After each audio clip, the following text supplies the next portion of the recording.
Well, Colonel Gaddafi is clearly overthrown. That much is by now abundantly obvious. And yet, still from him, an extraordinary effort to try and negotiate passed through his mouthpiece today. A little bit more on that later in the programme.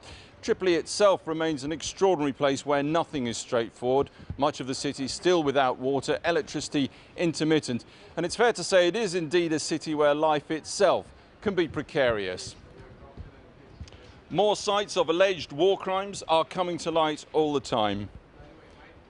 Amnesty International claims there's evidence that 31 prisoners were executed by pro-Gaddafi forces at 2 military camps in Khilit al-Firjan and Qasr bin Ghashir. Human Rights Watch says 18 bullet-ridden bodies were discovered near the Colonel Gaddafi stronghold of Bab al-Azizia, 2 with their hands tied. Nearby, 29 corpses were also found showing signs of execution. Well, today I went to Salah ed-Din, that's to the base of the feared Khamis 32nd Brigade, where at least 50 people were killed on Tuesday night. As we arrived, it was clear that tensions were still running high there, a warning some of you may find some of the images disturbing. Approaching the vast gates of Khamis base in South Tripoli. Moments later, chaos, fear, terror, as first a few, then up to 9 African men are shoved into a gatehouse, arrested by anti-Gaddafi forces.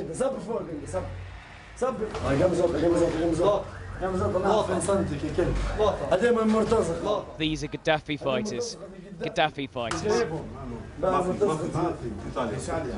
They're terrified, sweating, praying, some are crying. They're convinced they're going to be shot. They keep whispering to us, stay here with us, stay here, please. Celebratory gunfire increases their terror. Because we are innocent. We are innocent. We are scared.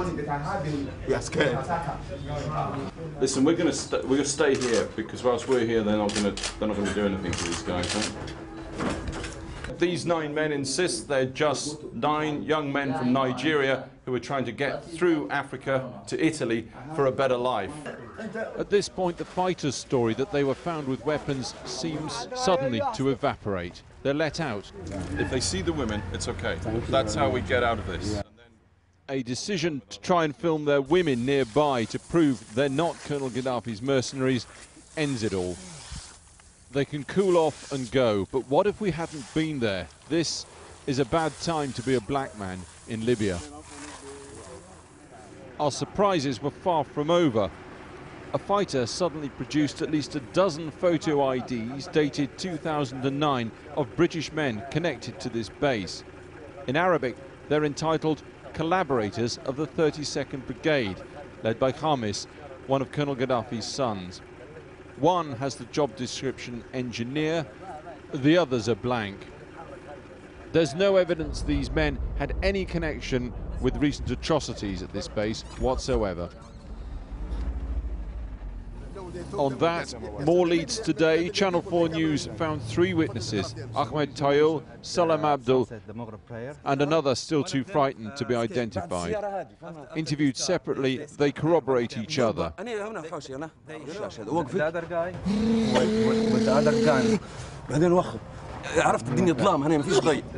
That 3 soldiers threw grenades into this shed, then sprayed the prisoners with automatic gunfire.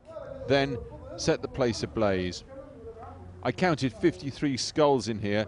Few had bullet holes consistent with being individually shot in the head, thus corroborating again what the witnesses said. If it is the scene of a potential war crime, then the ghastly things inside that shed are unlikely to be preserved in the chaos here. They want to bury these people and the dead bodies lying around here outside. But there's evidence perhaps of some prior preparation and organisation. Wagons around here, clearly capable of transporting people to this place.